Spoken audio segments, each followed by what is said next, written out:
కాబట్టి మీలో మార్పు రావాలి. అందుకే మీ అధికారాన్ని మార్చినాం.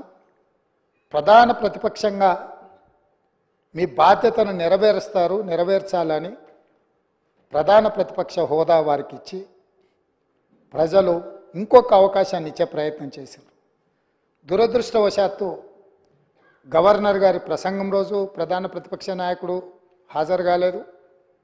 ఈరోజు ఈ చర్చలో అయిన వారు సుదీర్ఘమైన రాజకీయ అనుభవము, పరిపాలనలో వారికి అనుభవం ఉన్నది.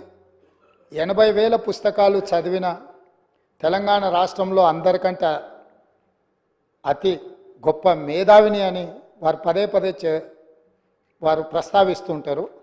ఆ మేధావితనం ఈ 4 కోట్ల తెలంగాణ ప్రజల యొక్క అభ్యున్నతి కోసం వారు ఉపయోగించి ఈ సభలో మా ప్రభుత్వం తీసుకుంటున్న నిర్ణయాలను సహేతుకంగా విశ్లేషించి ప్రస్తావించి ఏమైనా సలహాలు సూచనలు ఇచ్చి ఈ ప్రభుత్వం తీసుకుంటున్న నిర్ణయాలలో ఏమైనా ప్రజలకు ఇబ్బంది కలిగే అంశాలు ఏమైనా ఉంటే వాటిని సవరించి వారు సూచన చేస్తే వారి సూచనలు తీసుకొని ప్రతిపక్షాన్ని, ప్రతిపక్ష నాయకుడిని గౌరవించి మా ప్రభుత్వము ప్రజాపాలన అందించాలన్న ఆలోచనతో సభలోకి వచ్చినాం అధ్యక్ష.